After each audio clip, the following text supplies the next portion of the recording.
y'all? Welcome back to another episode of Ryan and Robert Rants. Today, we're going to do something a little different. So, very similar to our Avengers Doomsday predictions that we did about a week or so ago, we're going to be doing something fun again, this time for Mission Impossible. Just as before with Avengers Doomsday, this is Robert's brainchild. So, I'm going to let him tell you a little bit more about what we're going to be doing today. Robert, if you would. Yeah, with Mission Impossible, the final reckoning fast approaching, Ryan and I have decided to rank all 7 movies. Now, we could just bring up, the normal tier maker and spend 1 to 2 minutes on each film and ranking them, but that would be, mission easy. This is Mission Impossible. So, our mission, because we chose to accept it, is to rank all 7 movies, video by video, in an exhausting method to rank every single Mission Impossible, starting with the first one of the series, Mission Impossible. Yeah. Yeah. Now I know Ryan. You. This movie is a very, very special piece of your childhood, correct? That is correct. Yes. Would you like Um, to open it up for us? yeah, of course. It would be my pleasure and my honor. So, Mission Impossible, or MI1, if we're gonna get technical with the franchise and the 15 different ways that refer to the movies. Yep.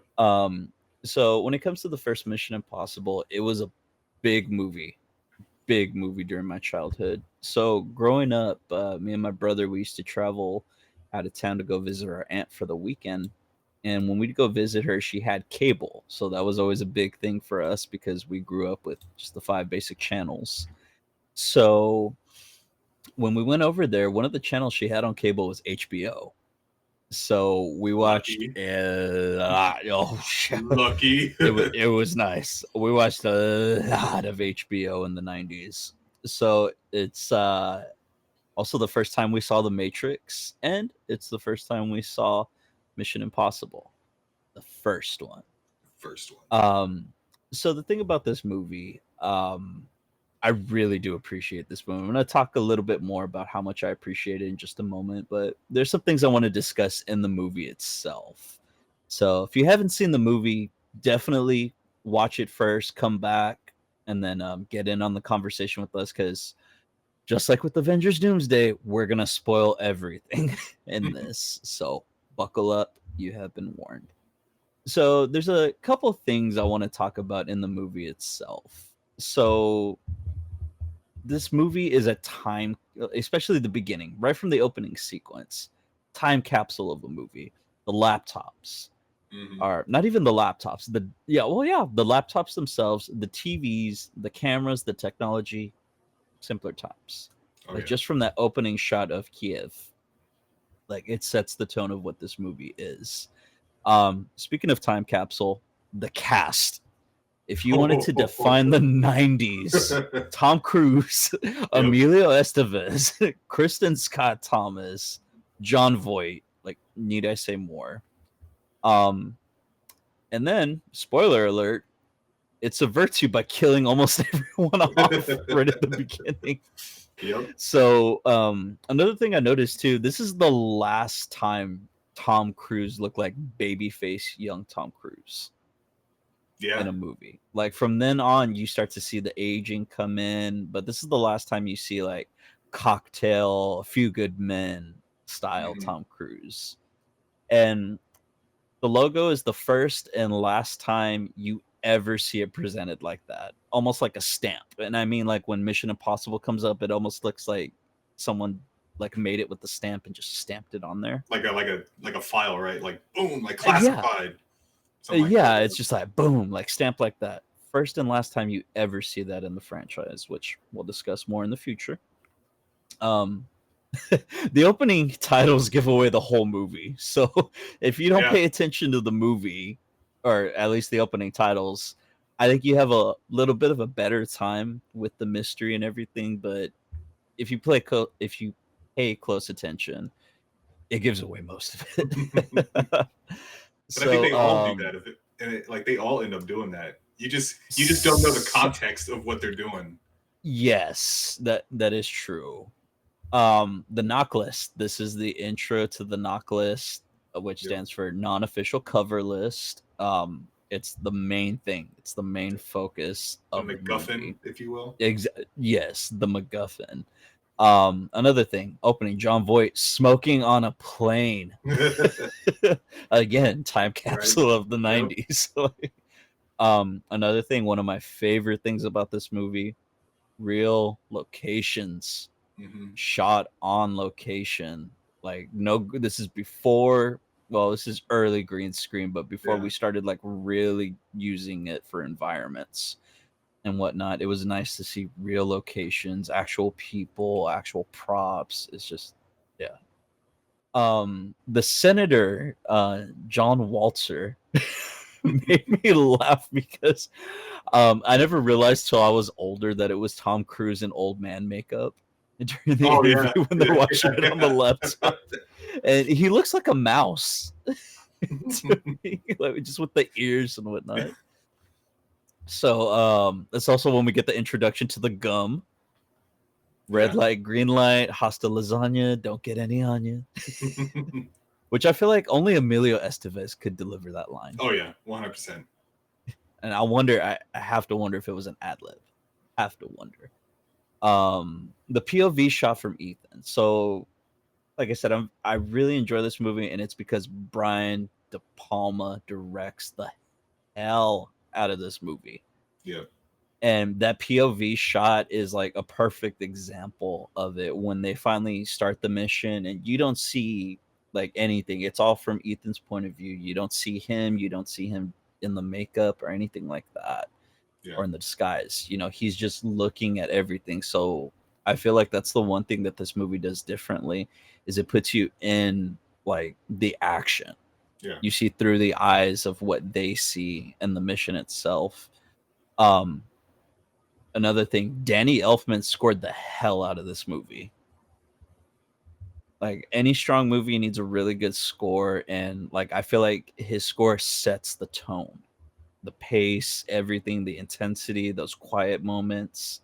Like he did a great job on this. Hmm. And honestly, I forget that he scored this movie.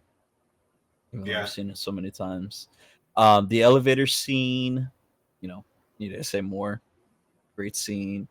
Um, there's a moment. I don't know if it's a goof or it has something to do with the transfer or if it's on like the actual like official thing, but I noticed it on the DVD copy I have, the Blu-ray and the streaming, which I watched recently. So when Sarah and Ethan split up to go after the list, um Ethan goes off. The music, I don't know if it's the instruments themselves, but it sounds sort of warped.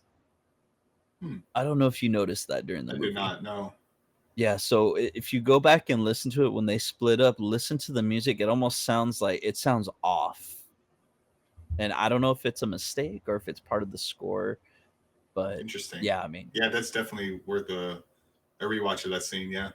I did not yeah, notice that. so everything happens, as it does, and then when Ethan escapes and he gets to the payphones again, a time capsule of the 90s. I love the process of him making the phone call where he has to like unscrew everything, like hold it in, put the little chip in, screw it back on, make the call. Like just that whole process of seeing that, it really feels lived in.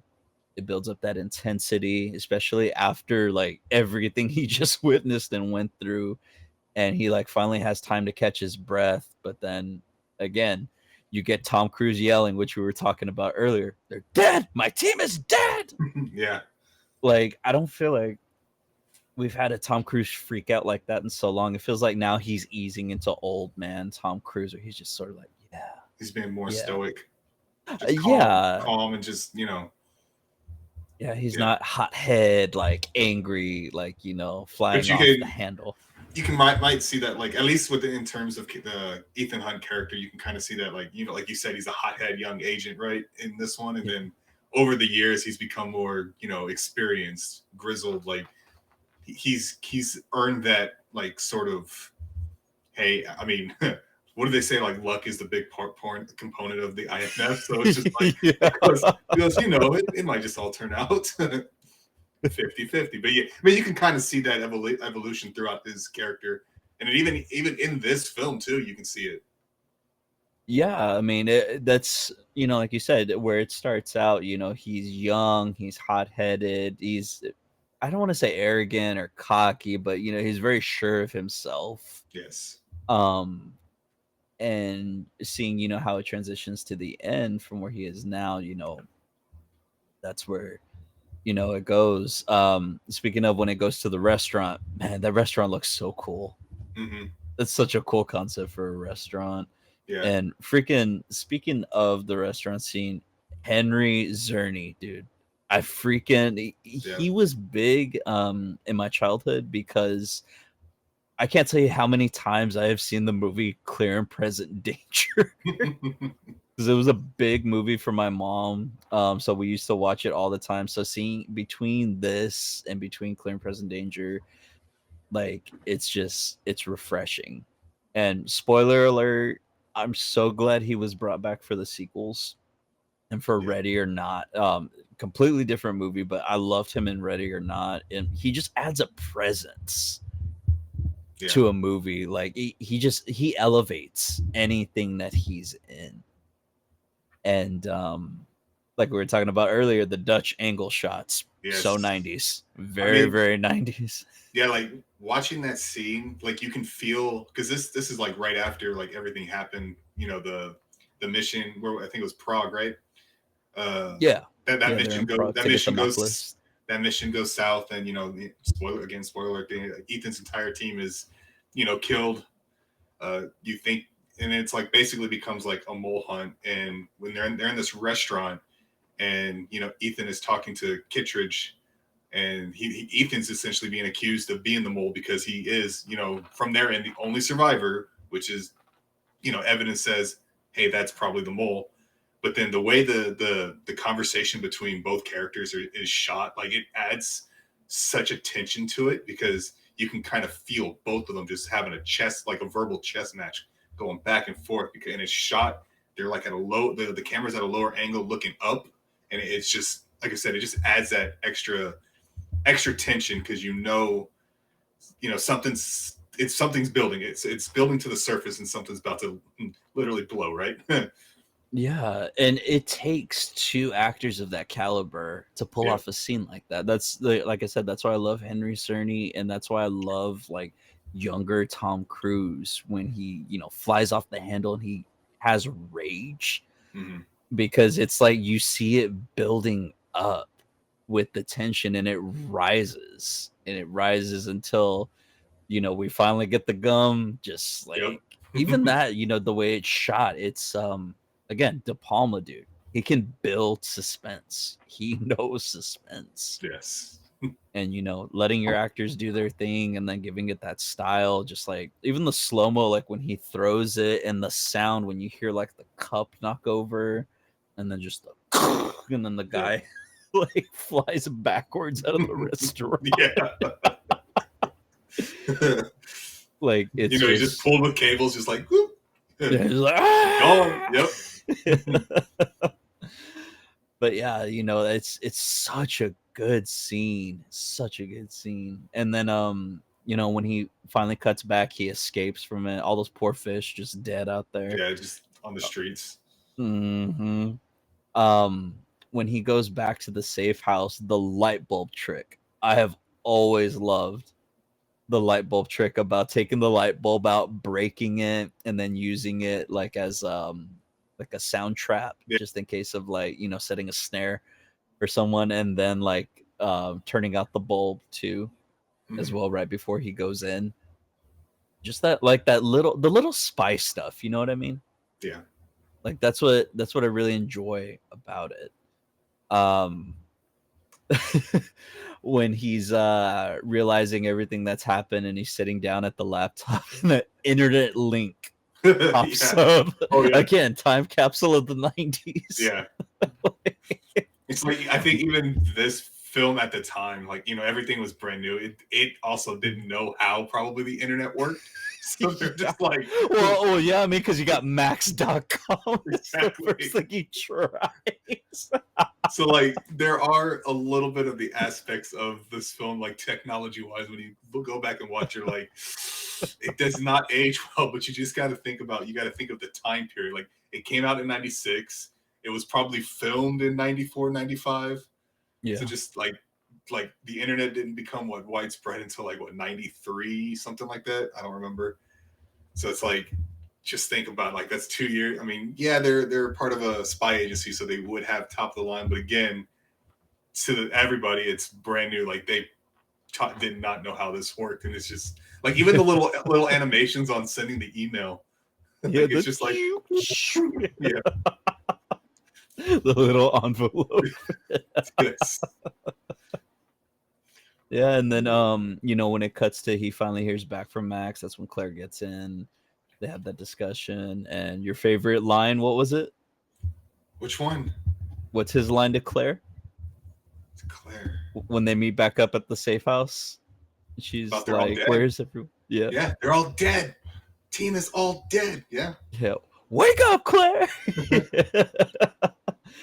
Again, that Tom Cruise, the early Tom Cruise freakouts. Yeah. Always the greatest. Always the greatest. Because they happen so like it wasn't. I don't want to say it was sudden.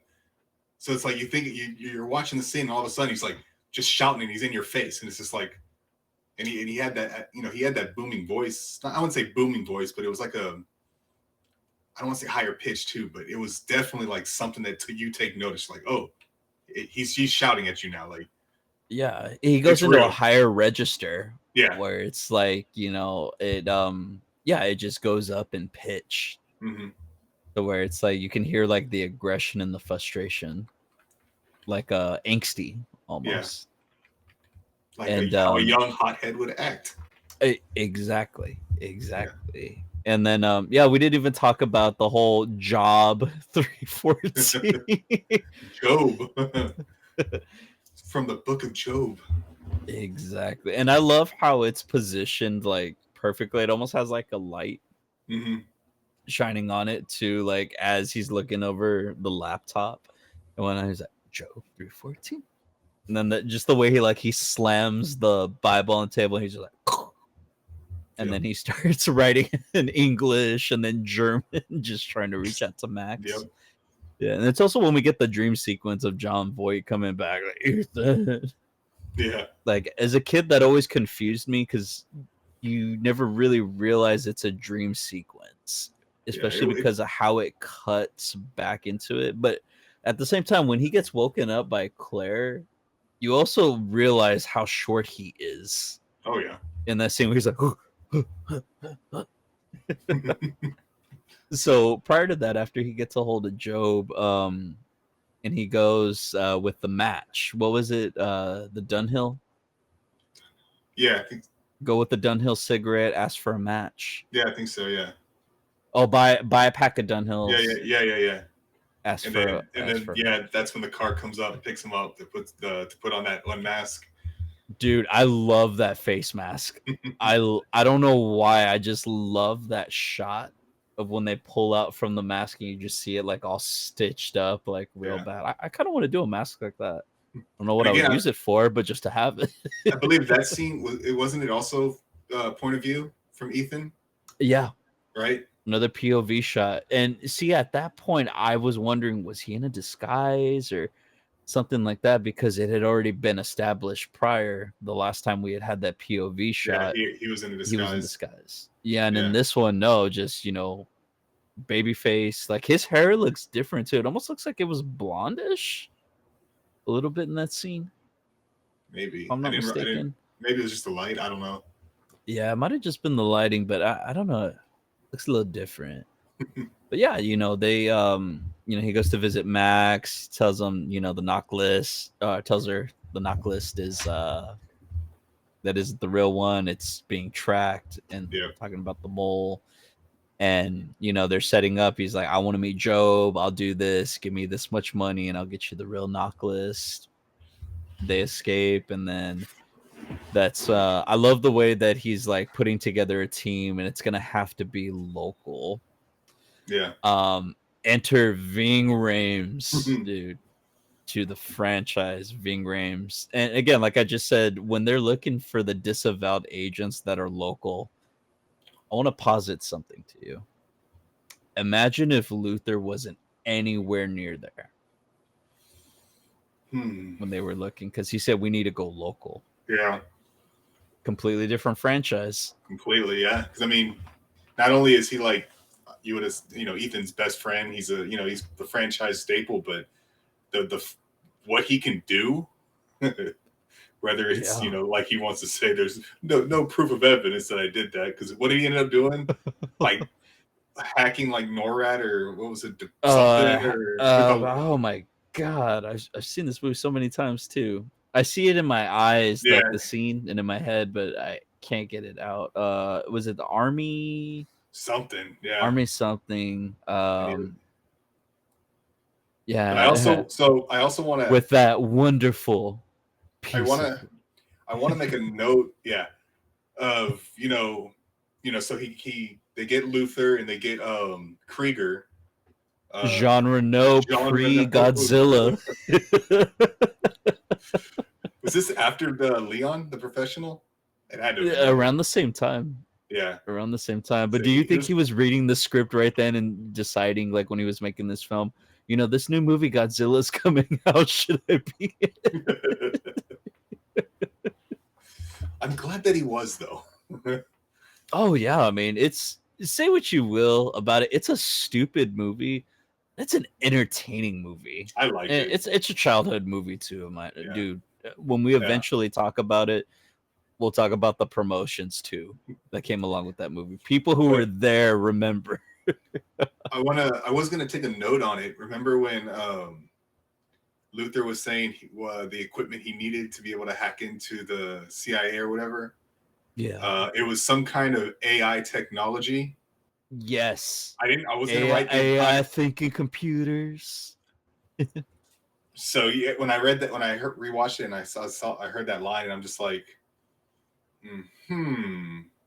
spoiler alert for I mean, we could touch back on. I just wanted to throw that line, that particular part out there for Yes. later, because I was like, And thank you for doing that, because I didn't take a note on it, but it was something I made a mental note of, yeah, because I was like, I yeah, wonder. exactly. It's especially with like how won't get too much into it, but like what is it? Dead Reckoning, how it went back to like towards one of Ethan's more first missions. So it would predate the mission predates this one. So it's kind of like tying the whole Ethan Hunt legacy together. So I heard that line and I was like, interesting. I wonder if that's going to come back later. And the same thing crossed my mind.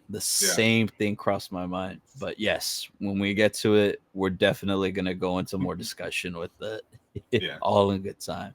Speaking of, they decide we're going to break into the CIA. Just a typical Tuesday. Yeah. And I love that line. No, we're going to do it. The Mount Everest of hacks. And this is when we get William Donlow, my boy.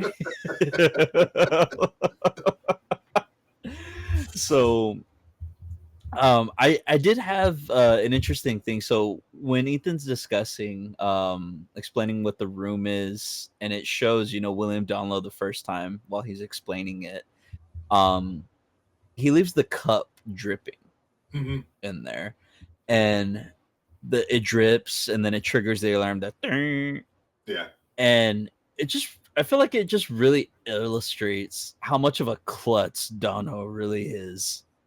Well, I yes, and it makes you think like how did he get that position, right? But I think how I interpreted that scene, I don't think that actually happened. So like the cup, just it's like it was more just like an illustration for the audience of like basically that, like, hey, just a single drop will trigger this, and I think it's gonna like directly affect later on because you see the sweat coming down. Yeah. So it's like, hey, one drop of Oh, so sweat. it's, Yeah, so you're so saying there's it's like a foreshadowing of, hey, mm-hmm. because like they do it later, and because I just rewatched Fallout when they were going over the entire scenario of breaking out Solomon Lane, and it showed like And they do the but same thing parts, in the but fifth one too. yeah, so parts of the scenes didn't actually happen because So Yeah. I think that's how that it started in this film, where it showed just that scene technically doesn't happen, but it's like a what if that did happen. So it's like Okay. it's telling the audience, hey, you know, later on when he's like sweating that one drop of sweat, because you see him catch it with his glove, like his hand. Yeah. So Which I have an issue with that because it makes no no sense. sense, no It makes sense, no sense at all. because you're And like he's actually, like this far off the ground, and it's like exactly. how do you angle your arm that way? And speaking of that scene, I love that there's no music during that the and air duct but scene. see, Like almost complete silence. It does so good with building the suspense. I was about to say that I think that's what like the almost the complete silence of that scene makes that scene like a lot more. There's more tension in that scene, probably more like if you look at the franchise, like this, that this one mission, they always have that one mission, right, where it's like it's almost impossible, hence Mission Impossible.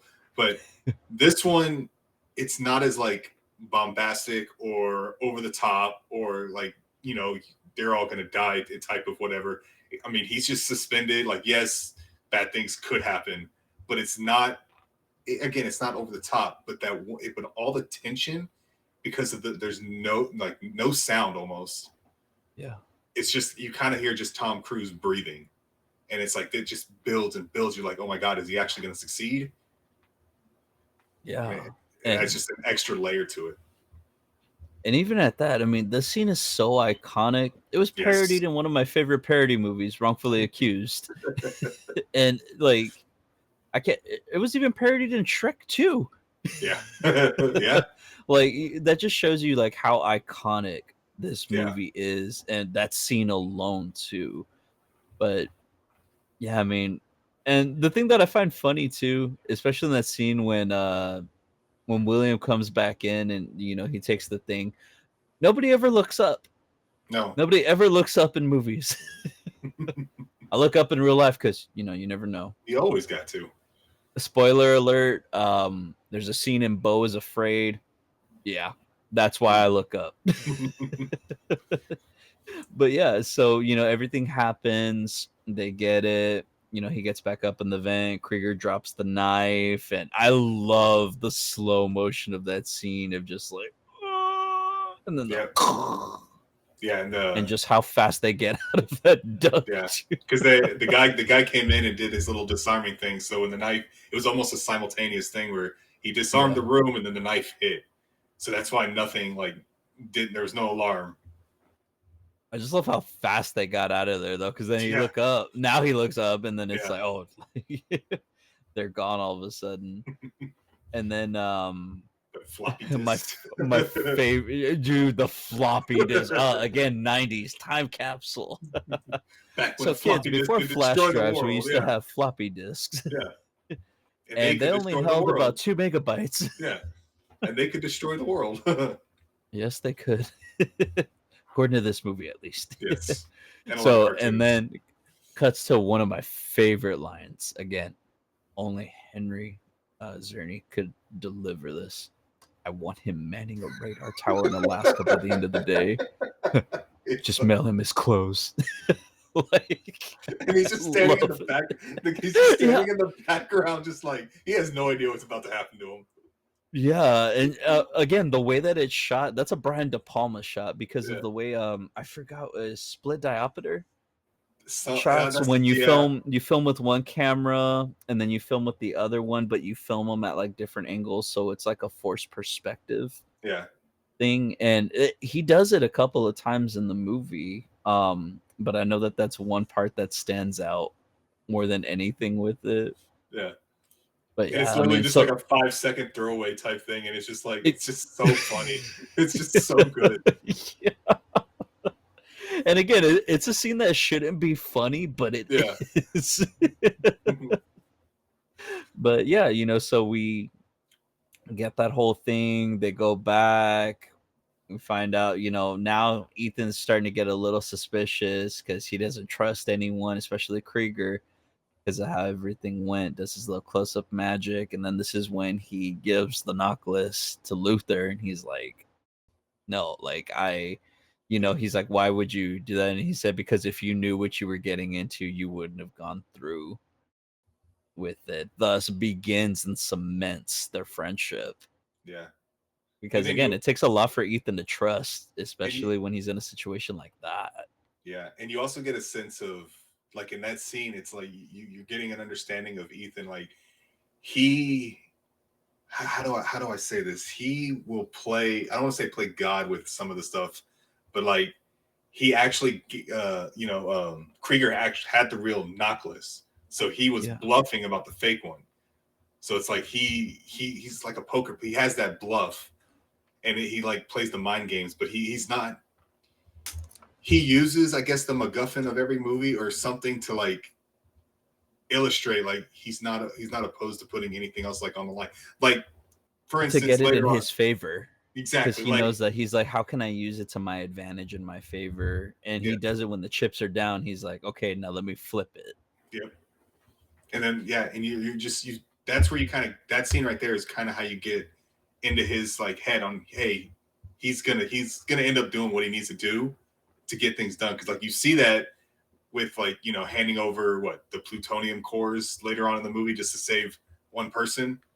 But Yeah. like it's a constant thing with him. Like it's like no, we're really gonna do it. We're really gonna hand over this person. We're really gonna hand over like this weapon of mass destruction, whatever it is. Yeah. And I And think it again, begins with that scene. yeah, no, I agree. I agree completely. Yeah. And this is also, where, he's starting to get like a little cautious again about who can I actually trust. Mm-hmm. And then this is when Kittredge is like, let's turn the heat up. How best to do that? Let's get your uncle and your mother arrested for Yep. cats, for drugs. Right. And, he goes over to the payphone again, Yep. payphones. And, while he's making the call, calling Kittredge and whatnot, this is when John Voight returns. Oh my God, he's Woo! alive still. Right. Dude, that's such an intense scene when he gets off the phone and he Yeah. just like turns and looks at him and like gets closer. It's kind It's of just so creepy. creepy. Yeah. It's just like, Yeah. but it builds that tension. It's like because you don't really know. Like you can kind of suspect that he might be on the bad side, like he might be the villain of the movie, but you can also see the point of view where maybe he faked his death because he knew that there was maybe another mole or something. Because Yeah. and his wife was also a survivor of the. So it's like all these things are happening, and you're just like it just adds an extra twist to it. But again, you could still see it coming, but at the same time, Yeah. like you don't know, and that's where the whole like mistrust and like disloyalty from everything going on around Ethan. Like we got everything coming at him. He's not going to know who to trust. Yeah. And it perfectly leads to when they're sitting down at the restaurant and they're having the conversation. And he's like, Ethan, I saw who shot me. I know who the mole is. It's Kittredge. And then just like, Kittredge. Yeah. And he's just like, oh, I love the way that they do that where he's like feeding into it. But then in his mind, you're seeing like he's realizing what really played Yep. out. And, he's like, he asks, he's like, but why? And he's like, after a while, you just get tired of it. 62 grand a year in the 90s. That line stuck out to me. I'm like, you're telling me that they're doing this job for 62 grand a year. But again, it's in the Yeah. 90s. But he's So making 62 grand. He's saying he's been doing it for how long? So I mean, yeah. exactly. So I mean, Ethan's probably making less. Yeah. Which, oh God, Because I mean, when you yeah, really think about exactly. it, you make more part time than you would as an IMF agent. But yeah, they have that conversation He's like, "Don't tell Claire I'm alive." And then we go to the train, and Yeah. again, building suspense. You don't see what's going on. Kittredge has been notified. Hey, come here. I love that copter shot of like panning into the train Hmm. as it's going, and it just goes straight in, and then you just see the blinds down, and then like the building of the gun, but you don't see who it is. Yeah. And just doing that, and then you see Max trying to with the laptop and stuff like that, and Luther All over there with the cell phone jamming it. all the players are And on the train. exactly, everybody's doing their thing. Kittredge is there going through. Claire's like, I'm getting out of here, and she goes to the compartment, and she's like, Jim, do we have to kill Ethan? All the stuff, do we have to blame him? This and that. We got the money. And then you just see that reveal with the Iconic. mask, which I didn't mention at the beginning. I love the masks in here. I know the CGI is very 90s, but it works for some reason. I just like how it looks. Yeah. I think it's because like it wants you to believe that like in this scene, like, it really is John Voight. So it really wants you to believe it. So when it's revealed that it's not, it comes off like it's, like an actual mask. Yeah. So it's not like, you're just ripping like a literal someone's face off. Like it's got to look like a mask. Yeah. But it's so good where you got to draw the audience in saying, hey, this is like John Voight, but it's actually not. Yeah. And no, you said it perfectly. Yeah. And then they're having that conversation. I love how John Voight's just been chilling in that Yeah, just little in the back. compartment the whole Yeah. time. He just kicks the gate open. And then they're having that discussion, and he's like, how long did you know? And he was like, the Bible, stuff like that. He knew. Yeah, from the hotel. Yeah, from the hotel, from the Gideons stamping it. And then it was just like, I was sure about you, but not about Claire. Yep. And she was like, what's his line? He says, like, she wasn't sure, she'd be able to do it, but I was confident, having tasted the goods Goods, yeah. myself, dude. Yeah. Oh, God. When he's like 30 years older than her, it's just like, and then she makes a face too. She's like, yeah. It's like when you put it in that way, like, yeah, we were married, so obviously you've had me, but at the same time, like when you put it that way, it just sounds gross. Especially when yeah, you're it's just like 30 years older, like literally old enough to be dude, my for dad. real, like the gap. Yeah. And this is the scene when Ethan takes the glasses out, and he's like, no one's seen me, I'll get away. And he was like, well, it's not entirely true. I love the way he pulls them out, and then the close-up of him putting them on, and then the close-up on John Voight's face, and then Kittredge just like, hello, Mr. Phelps, or would say good morning, Mr. Phelps, something. Yeah. And then the thing that didn't make sense to me, I don't know why after he has the glasses on, he just throws them to him, and he goes back to putting his hands up. Yeah, I don't know. I don't get this whole part was kind of confusing because he does that. So I thought, because the gun's on him, so I thought if he threw it, it's like that small distraction where he can get away, right? But then but he was just like, yeah, that doesn't happen, and then he ends up just shooting Claire. Like he doesn't shoot Ethan, he shoots Claire. If you're gonna have an option, she's like, ugh. Yeah. Like why would you shoot Claire and not Ethan? Makes no sense. Dude, he looks really tall compared to him. Like when he's just like, knocks his head against the thing, he's just like, ugh. Yeah. But I was just like, this just makes no sense. I didn't, just from a story, like, I mean, from a narrative perspective, obviously you can't shoot Ethan because he's the star. He's got to save the day.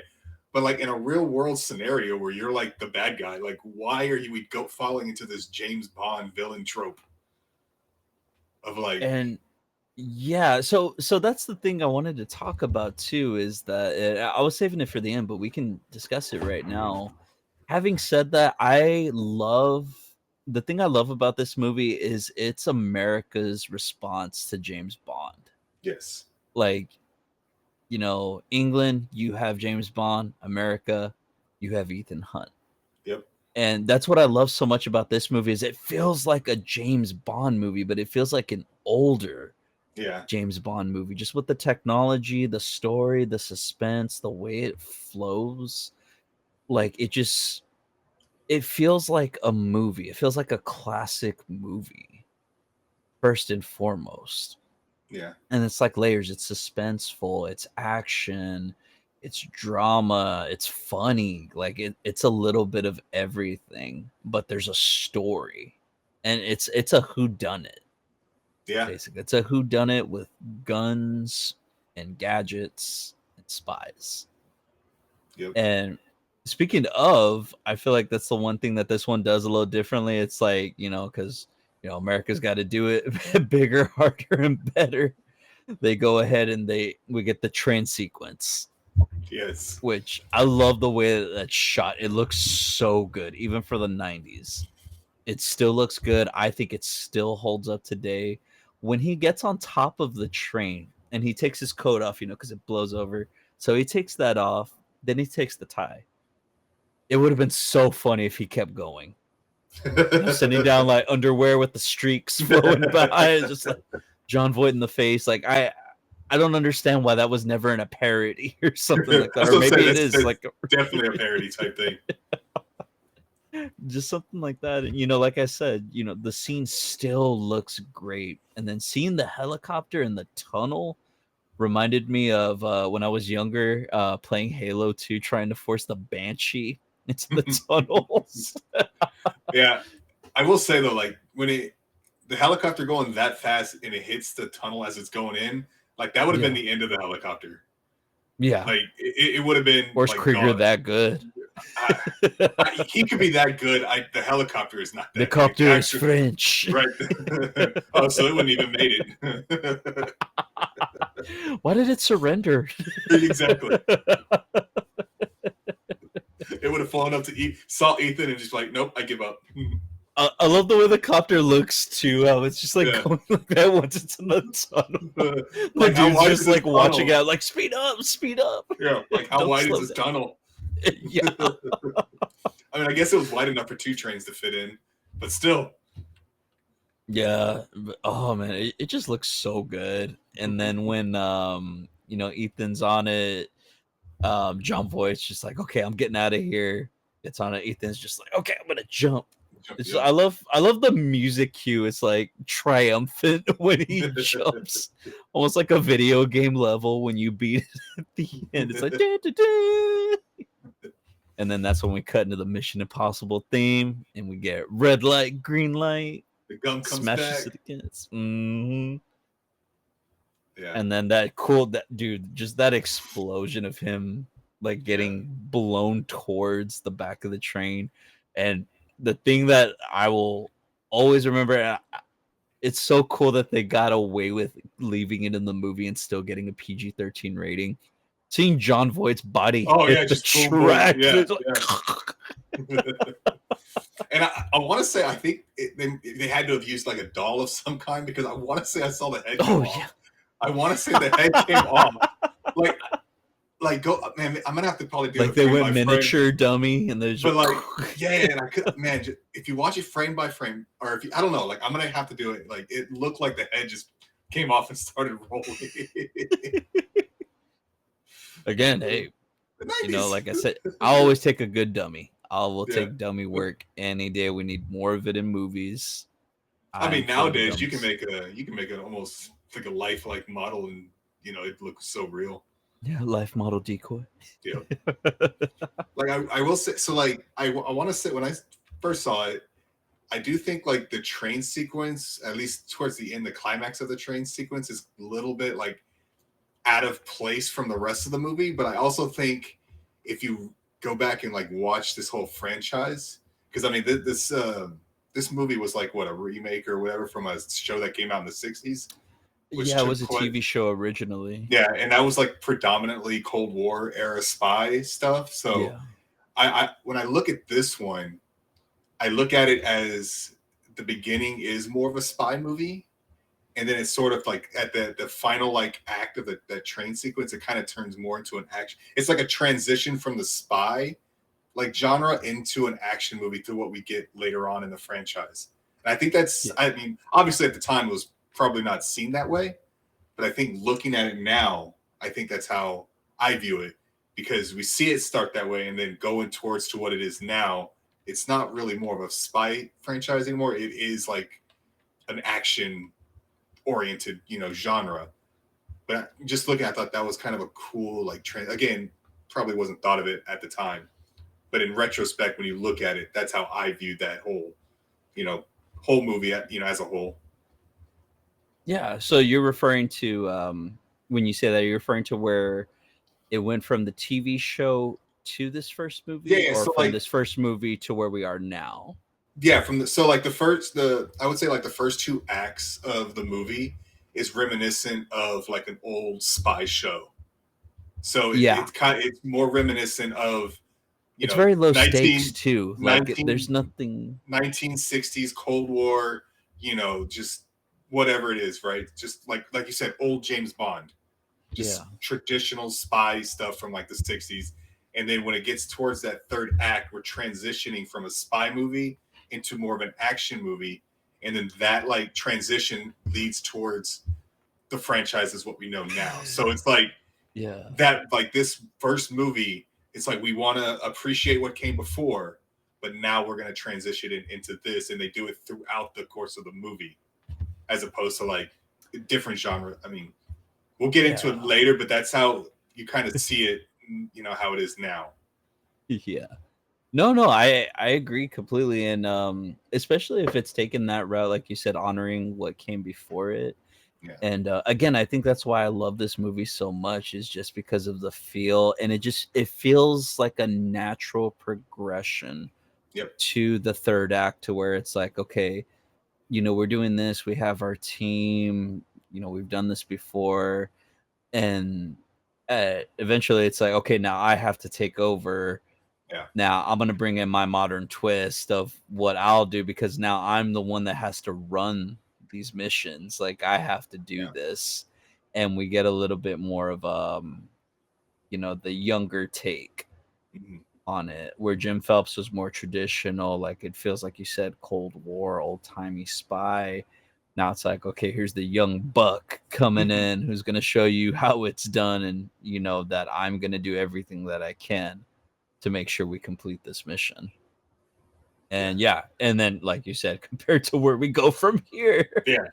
is a completely different thing, but not a bad thing. Not a No. bad thing. No. Uh, But so the train sequence, right at the end of the train sequence, we get Max and Kittredge origin story, yep. where it all began. Let's leave the courts out of this. I'm sure we Yep. can find something that you need. Like that right there, if that's not like a setup Yep. for what's to come, And it I doesn't just pay I off until it like pays off so much later. But again, like yeah, and that's what's good. Like when you have a good franchise, you can just like revisit certain things. but it also shows that you're looking out for those who enjoyed where it began, Mm-hmm. because like you said a little while ago, to how drastic it changes, Yeah. you start getting further and further away from where it started, but then to have it come back, it's like, oh, like you don't know how happy that made me. Yeah. Is because of how much I love this movie, and it's just like it felt good. I was like, I felt validated as a fan. It's always Which nice. Yeah. speaking, yeah, which speaking of, right after that, they have that little interaction. We cut to a bar with the Cranberries playing in the background. Everyone's attire, the '90s. You just had to yeah. be there, people. If you were there, you know what I'm talking about. If not, that scene pretty much sums up the Yeah. '90s in a nutshell. So there was something real interesting, seeing as we had done this, and we said we wanted to do this discussion. something I hadn't really noticed until this go around. Luther says to Ethan when they're sitting down, and they're talking, and they're having the drink. He says, Ethan, you should come back. And Ethan's response, he's just, I just don't know why I'd be doing it. I Yeah, never realized he said that. yeah. Like again, like when you watch the movies, you're like, okay, like you can watch them all, but then when you like go back and rewatch them, you catch certain things, and you catch things that just gonna make you think about things differently, especially where we are now. Yeah. So Oh, I mean, yeah, it was just the one line that stuck out to me. I was just like, it really shows you and it showcases who he is in this movie. yeah, Um, and like you said, knowing what we know now, where we are in the franchise, and then going back and seeing this, it's really crazy to see how much he really has progressed as a character. yeah, Like you said, from a young hothead to this stoic, older, experienced agent. And yeah, I think it's real fascinating. And then finally, the last note that I have is when he's on the plane, and then just like at the beginning, the stewardess was asking Jim Phelps about, the opera, yep. and she asked him, "What do you think about, the cinema of the Caribbean, Aruba, perhaps?" I'm like, wait, so is a mission going down in Aruba, or is this gonna be I think like so. Yeah. he's just chilling? And I love the look on his face too, like he's just like, because you don't know where he's going, like he's No, just, I'm getting he's on just a on a plane. plane. Yeah. Yeah, and then all of a sudden, and then it just has that look, and then it cuts to credits. Yep. I think it's like one of those ones where it's like if they didn't get a sequel, then you're kind of fine with this, being a one-off movie, but it leaves that like kind of door open. It's Yeah. like, yeah, you don't, so we don't know what decision he makes, right? So it's like if we didn't get a sequel, then like, all right, well, cool. Then he just decided not to take the mission. He probably again didn't know why he was doing it, so he just left and stopped being a spy. But then we get sequels, and you're like, okay, so he took the mission, and there's worse places to go than Aruba for a mission, I'm sure. Mm-hmm. What could be going on in Aruba? In the 90s. Exactly. But yeah, I mean that's the movie. Yeah. That is the movie. So overall, As a movie, if what would you give it as a score out of 10? out of 10, this movie is an 8.5 for me. Okay.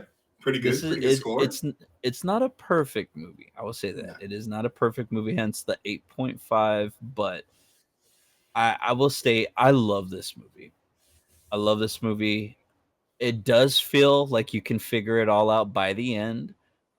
And again, because of that opening titles, the opening credits, but it's the action set pieces, the suspense, and the only time that this franchise has had the action thriller feel, thanks to De Palma. Like Yeah. his signature, like I said, in style are all over this.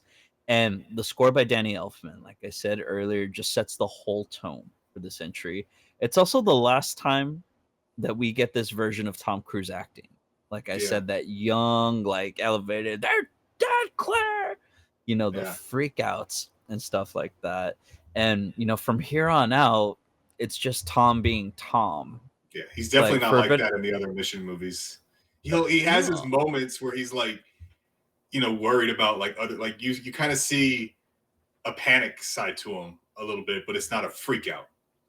yeah, and like for a better description of what I'm talking about, See a Few Good Men or Interview with the Vampire, you get Yeah. range and you get character from these individuals that he's playing, and then fast forward to now, like I said, it's just Tom being Tom Cruise. Yeah. But yeah, like I said, 8.5 out of 10. Again, I love this movie, not without its faults, but it's up there for me. But what about Okay. you? Having said that, what are your thoughts on the movie? What are some I things, think if I talking gave it points? if I gave it a score right off the bat, I for out of 10, I would probably go with like a 7. And it's not like, and I don't know. So everything you said, I've agreed. Like I didn't watch this movie when it first came out. In fact, I think this was the I watched this. I think Mission Impossible 3 was the first Mission Impossible movie I ever saw. Nice. So yeah, so when I That's a way to get into this right, franchise. so going back and look at like the train sequence was cool, but the helicopter trailing behind it in a tunnel was a little weird, just from a physics standpoint, I suppose. Because there's Yeah. no way that like if it was just in like not inside a tunnel, I would have been like, all right, this is fine. But the fact that you have a helicopter in a tunnel, just it's just weird to me. Especially like going into the tunnel, he like again, he's basically hooked onto the train, so he's moving pretty fast on a like what like I'm guessing it's a bullet train of some sort, Yeah. and like a high speed rail. And so he's being dragged along with it, and then he goes in, he hits the top of the tunnel. Like that should be the end of that helicopter. I don't care how good of a pilot you are, you're done. Like you're gonna be like, you know. But again, I do like this one does feel like a spy movie for like at least the first like two acts of it, and I do appreciate that because we got GoldenEye in '95, and I think this movie came out a year later, so we were Yes. kind of getting into that like sort of renaissance of new burgeoning and I guess rebooting franchises of like spy franchises. So it Yeah. kind of brought back a little bit of that old spy craft.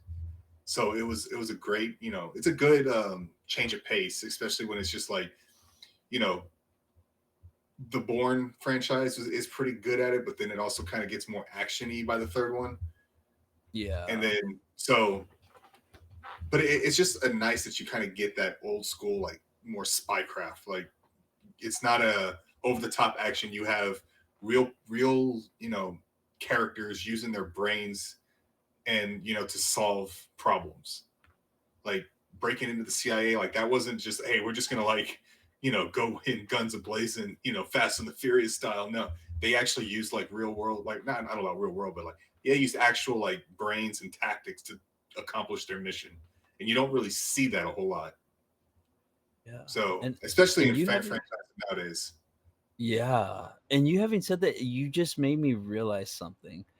This is the most realistic Yeah, one yeah, out of all of them. And I think that's why, is like you just said, not just with the spycraft, but you could see this really happening in real yeah, life. yeah. Like all of it Maybe not happens, the third act, but maybe, but like like, for sure, like we would never know if anyone actually broke into the CIA. Like nothing, all this would happen. But like I don't know, like what's another like the scene going off like an explosion in front of the Vatican in Mission Impossible 3, like when the car explodes or a drone blowing up a bridge just to get a prisoner. Like we would all, especially nowadays, we would know all of this with the yeah. technology.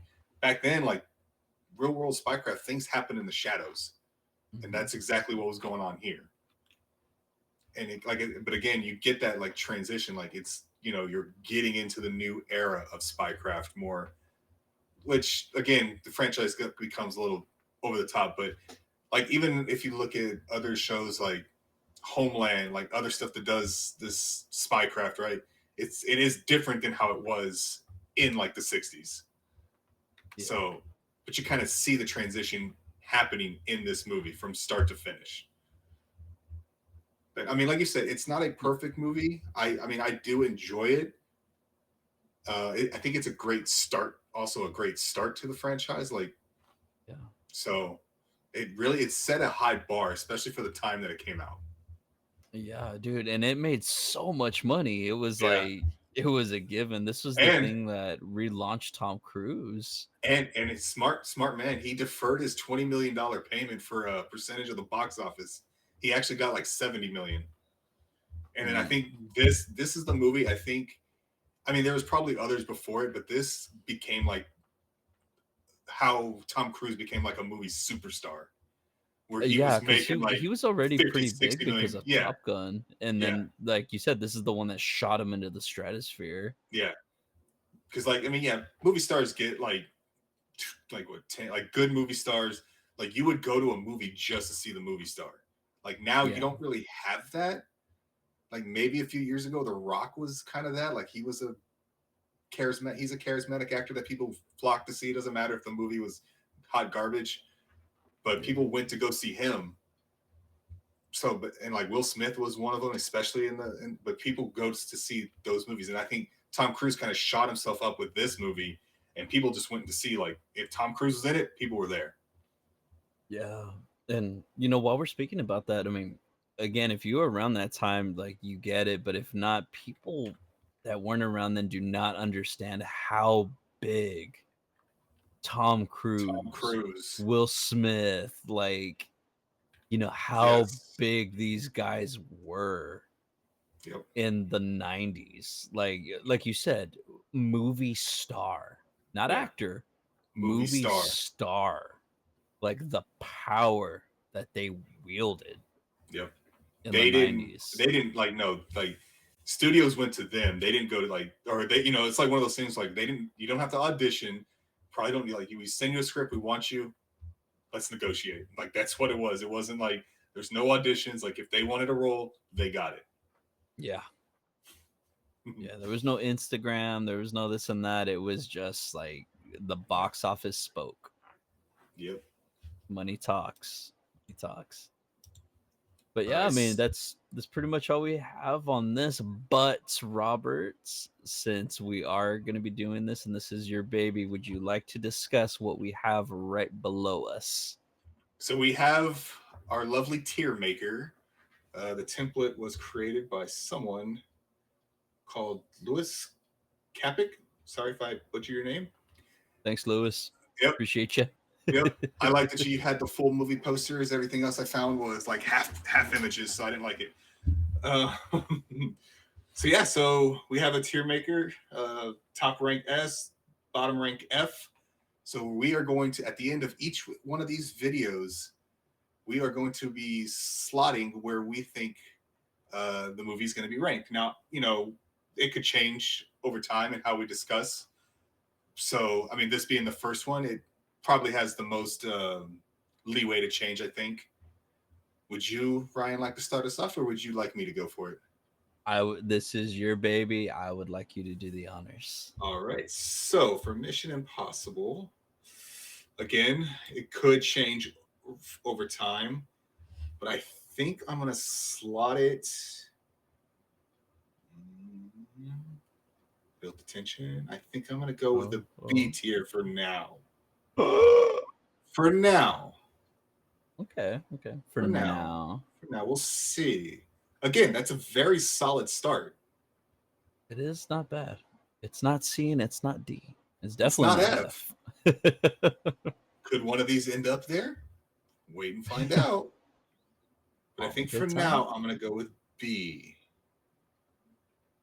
Again, not a knock to the movie, but we've got 6 more to go. So I don't want to give everything, an S or an A. True. I'm not that lenient. How about you, Ryan? So, after discussing, taking my bias out of it as well, This is your how ranking. Keep I your am bias. feeling about Mission Impossible. It's definitely not an F. Nope. Especially because how much I love it. It's definitely not a D either. It's Mm-mm. not a C. No. It's actually going to be an A for me. Ooh, okay. I had a feeling that's where you're going with that. Yeah, so Not I don't bad. feel like I said this is not S tier because it's not the perfect movie, but it has a lot that I do really enjoy, and there's still a lot that it can improve on. But I think for the most part, it is a solid movie. It's well directed, Yes. well acted, and a great story, which is very important to me. Is the story has to be good. Is it predictable? Yes, but like everything I said before, it's the tension, the pieces, everything that just brings it all together. So for me, this is an A, my book, so far. Nice. Yeah, I think for me, it was just a victim of like circumstance on when I saw it. Right. Yeah, and that's understandable, especially So when we I get might to it even for 3. I might even say I might have saw Ghost Protocol before this one. Oh wow. Yeah, I don't remember the So order I you were a saw these three, in. four, one, two. Man, it was something weird. But yeah, so I mean, it could be just a victim of circumstance for me. But again, it's still a very solid movie. And if you're gonna like dive into an American like spy franchise, like an equivalent to James Bond, like obviously that like this is our James Bond. This is Yes. our, this is ours. So this is a great start to the franchise. Amen. Couldn't have said it better. Yeah. Aside from that, did you have anything else you wanted to discuss on it, or you feeling pretty Uh, good? I'm feeling pretty good for now. But again, like I said, there's always room to move at speed. This isn't a blind ranking, so there's always room to move. But until then, I've got nothing else. We'll be moving onward to Mission Impossible 2. The sequel. Mhm. But yeah, thank you all again so much for taking the time to sit with us, do this. Tell us, like Robert always says in the comments, get down in there. We want to hear from you. Like and subscribe. We want to know, how do you feel about the first Mission Impossible movie? How do you feel about the subsequent ones? What are your rankings going to be? Follow along with us with this journey. It's going to be a fun one. It's Yep. going to take some time, but there's going to be some really, really interesting conversations that'll be had over the next couple of days. So Yep. please stay tuned. Robert, do you have anything else you want to let them know about? Yeah, so like Ryan said, stay tuned. We're gonna be doing all seven Mission Impossible movies prior to Dead Reckoning, but on the channel we also have Mhm. our Avengers Doomsday coverage where we had a video where we speculated on who Sam Wilson's Avengers team is gonna be. We also have Thunderbolts coverage where we reviewed the movie and the post credit scene. We also have a bunch of trailer reactions and already uploaded, and we got a lot more on the way. So feel free to check them all out. Awesome. Thanks, Robert, as always. Until then, we'll see y'all next time.